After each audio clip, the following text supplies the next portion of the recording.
रामचंद्राय नमः। श्री रामभद्राय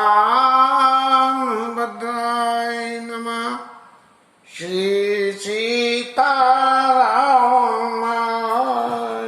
नमः।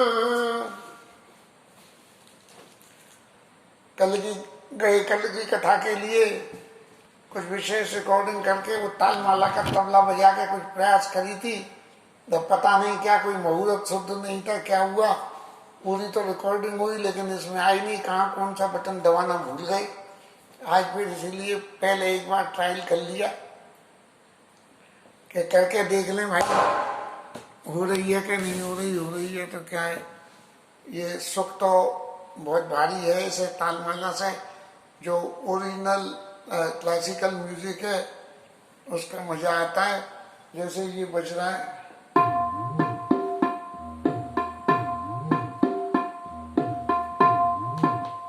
ऐसे तबला बजता है और गाने बजाने के साथ में जो ओरिजिनल इंडियन म्यूजिक का सुख है वो आ जाता है।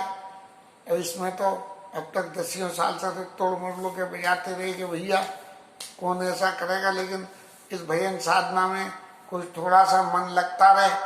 इस लगते हुए मन के लिए यह है कि संगीत संग में हो गए। संगीत साधना के माध्यम में बचपन से सीखा था तो उसमें मन लग भी गया। और शायद ऐसा ही है कि इसी भाई ने ये कथा करने का अवसर भी मिल गया। जिंदगी में अवसर तो बड़े बड़े रहे, लेकिन किस अवसर को हम एनकेश कर पाए ये बात अलग है।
हनुमान जी महाराज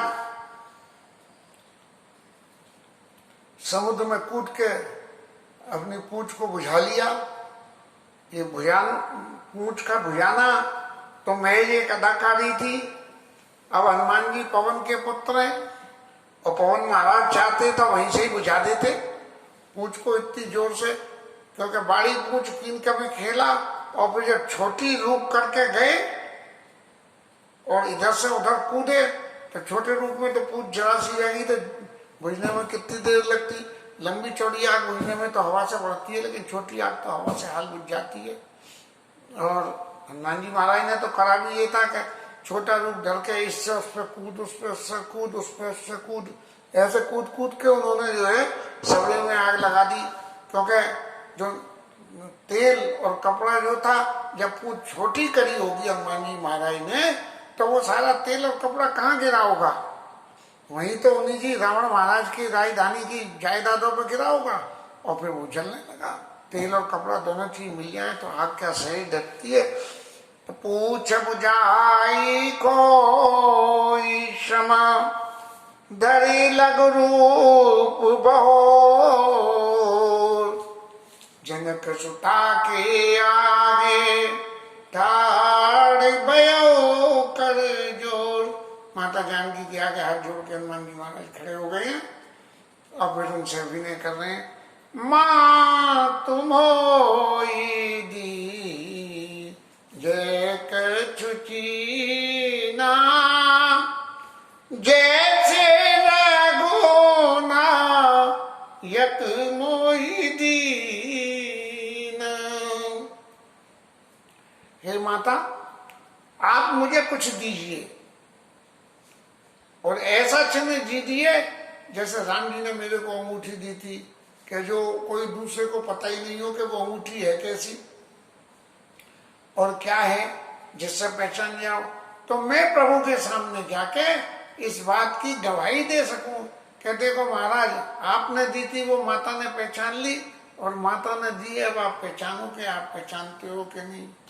कहते ऐसा है, संत लोग ऐसी व्याख्या करते हैं कि जानकी मैया ने उतार के चूड़ी दे दी, लेकिन नीचे की पायजेब नहीं दी।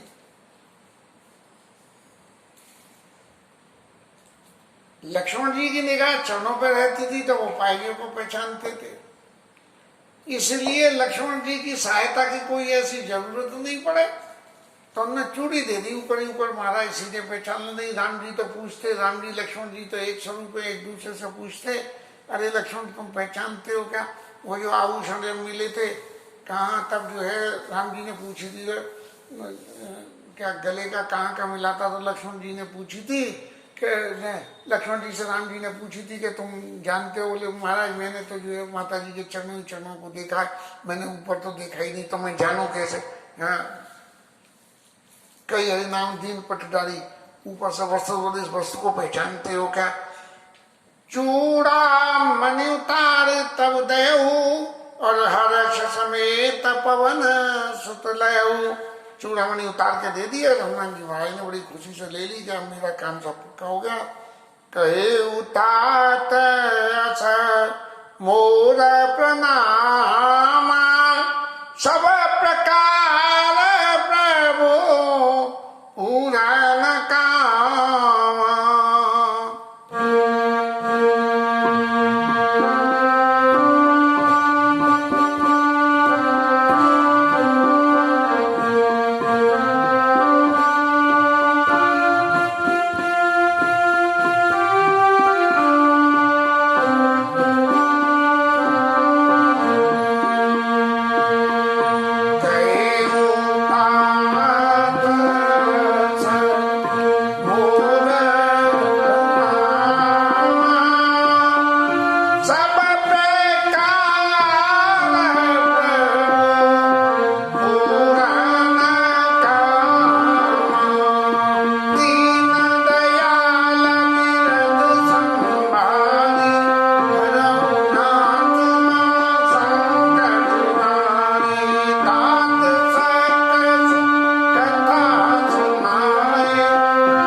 हनुमान जी महाराज आप भगवान राम को मेरा प्रणाम कहना, और सब प्रकार पूर्ण कामा, भगवान जो है सबकी कामनाओं को पूर्ण करने वाली है, इसलिए क्या भगवान से मेरी तरफ से विनय कर देना। दीन दयाल विरत संभारी, वेदों की रक्षा करने वाले महाराज, और हरऊ ना तुम संकट भारी, मेरे असली संकट का आप भारी संकट का हरण कर लीजिए। हरऊ ना तुम संकट भारी, ऐसा जो है सीता मैया ने उनको हनुमान जी से कहा। और आगे ये कि भगवान कहीं ऐसा ना हो कि जानकी जी के इस सोच में इतने विकल हो जाएं कि उन्हें ये ही याद नहीं रहे कि मेरे पास कितना बल है। भौतिक जगत में तो खूब होता है, हमारे ऊपर विशेष कोई विपदा आ जाए तो हम अपने ऊपर की जो भी शक्ति होती है उन शक्तियों को भूल जाते हैं, और फिर लगती है इधर उधर भागने, क्या करें क्या नहीं करें, फिर कोई तीसरा लगती है। तो जानकी मैया ये कह रही है, तात सक सुत कथा सुनाएऊ,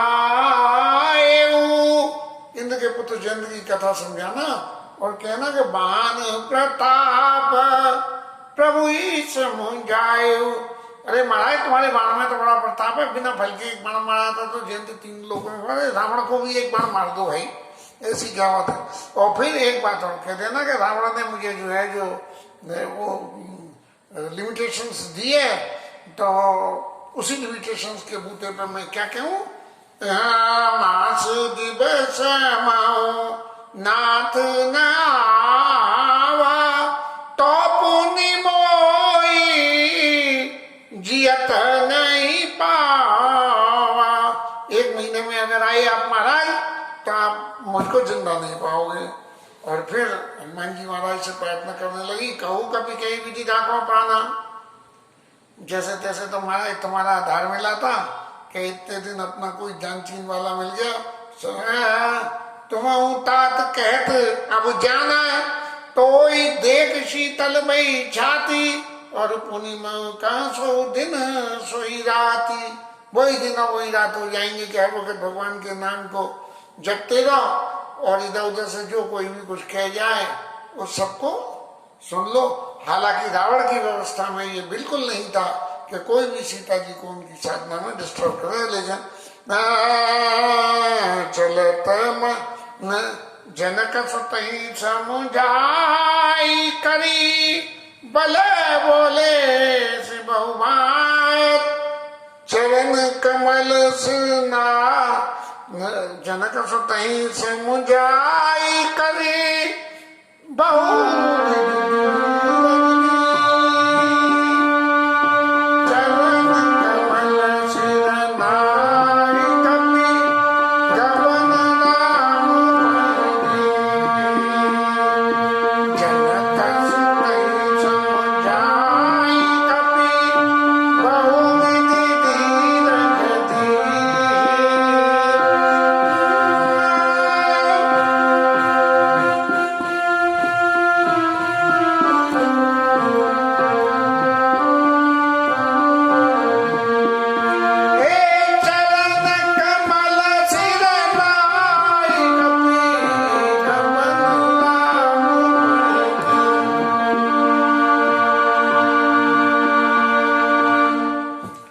सीता जी को खूब समझा के और बहुत तरह से भगवान ने ये धीरज दिया कि माता हनुमान जी ने कि माता धीरज रखो। और पहले भी कहते हैं निश्चय निश्चय पतंग सम रखो ध्यान प्रसान जनी धीरज जगी निषाद से ज्ञान। ऐसे इन बातों को दोहराने के बाद हनुमान जी ने वापस जाने के लिए और समुद्र को पार करा।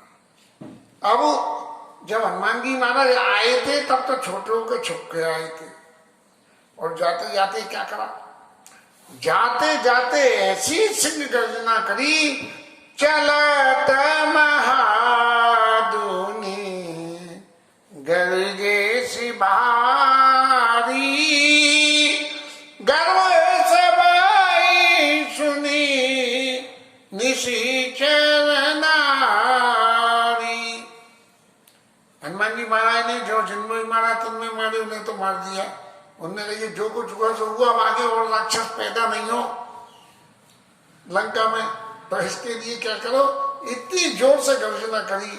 क्या हम इस बात की कल्पना कर सकते हैं कि हनुमान जी ने कितनी जोर की गर्जना करी होगी कि घरों से नहीं घरों समय से निश्चर नारी, राक्षस की स्त्रियों के घर गिर गए।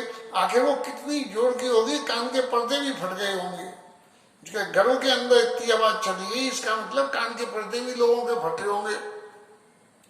तो इस बहरी लंका में बहरे ही हो गए लोग।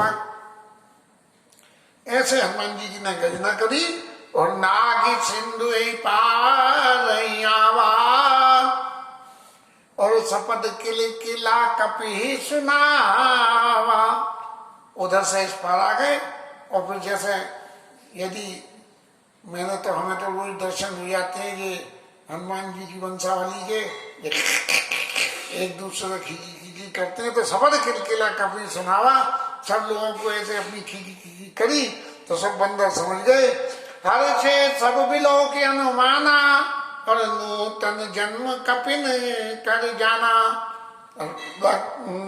बंदरों ने ये समझ ली कि अब तो हमारा नया जन्म हो गया कि हनुमान जी महाराज खींची करते हुए हंसते हुए आ रहे हैं, इसका मतलब सफलता हो गई।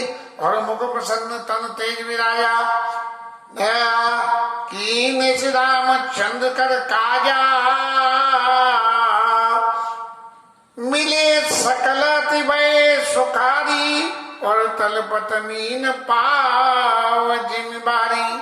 मिल के सब ऐसे सुखी हुए जैसे मरती हुई मछली को पानी मिल गया हो। चले हरषी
सभी बानी सेना और एक दूसरे से पूछते चल रहे हैं, हनुमान जी महाराज ने तुझे क्या बताया?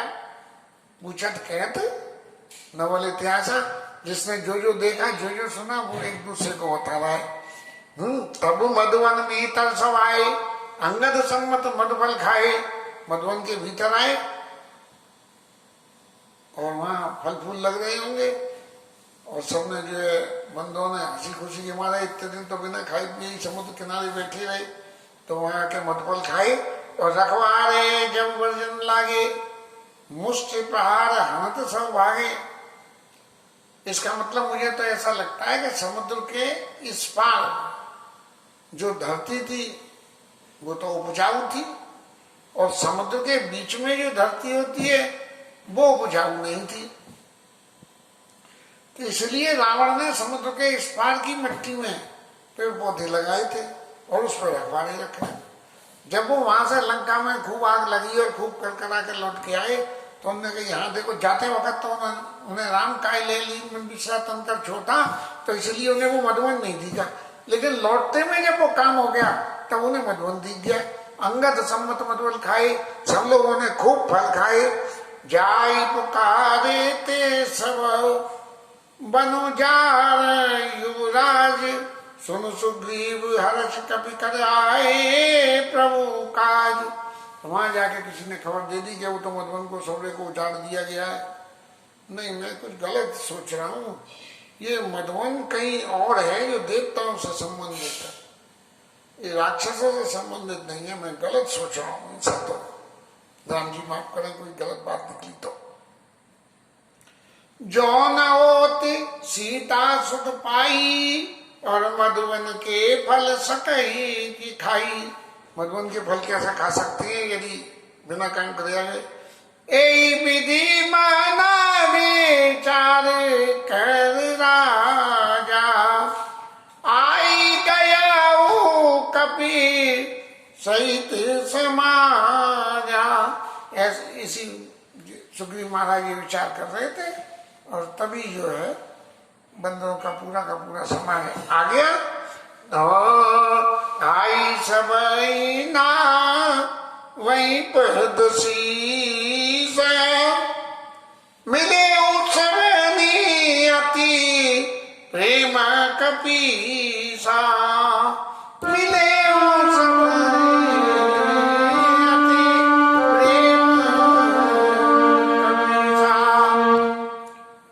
महाराज जो है सारे बंदरों को बड़े प्रेम से मिले क्योंकि सफलता तो लेके ही आए हैं। नाथ काज की अनुमान राकेश सकल कपिन के प्राण। हे सुग्रीव महाराज, हनुमान जी ने काम करके और सारे बंदरों के प्राणों को बचा लिया। सुन सुग्रीव बहुते मिले कपिन सहित रघु पति पाहि चले। कपिन सहित रघु पति चले। जब ये कहा कि हनुमान जी ने बंदरों के प्राण बचा लिए, तो सुग्रीव महाराज फिर दोबारा उनसे मिले और भगवान राम के पास में चल दिए। राम कपिन जब आयत देखा, किए काज मन हर्ष विशेषा। बंदर सब खुश होके आ रहे हैं, राम जी ने ऐसा देखा। फटीक शिला में थे दो भाई, परे सकल कवि चरणन आई। सारे बंदरों ने आके भगवान के चरणों में प्रणाम करा। इस फटीक मुनि की शिला के ऊपर बैठे और प्रीति सहित सब बैठे, रघुपति करुणा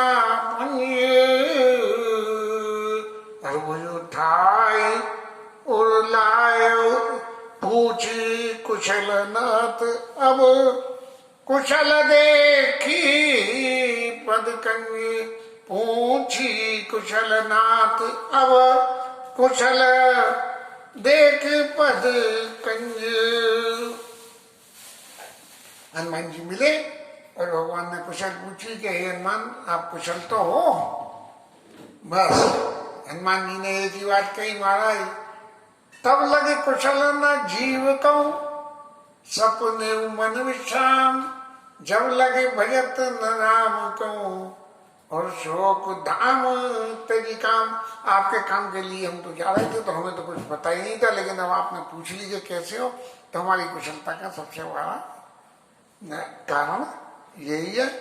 आज की ये रिकॉर्डिंग की व्यवस्था देखने को कि ये सही है कि नहीं, रिकॉर्डिंग को थोड़ी सी शॉर्ट करिए, बाकी कल से फिर नया इंतजाम करेंगे, क्योंकि ये ताल माला को समझने के लिए तो टाइम तो काफी लग ही जाएगा कि हम कैसे ये परफेक्ट इफेक्ट को पैदा कर सकें। और जय जय सीता राम, जय जय श्री हनुमान।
श्री राधा रानी की जय, जय जय श्री राधे, जय जय श्री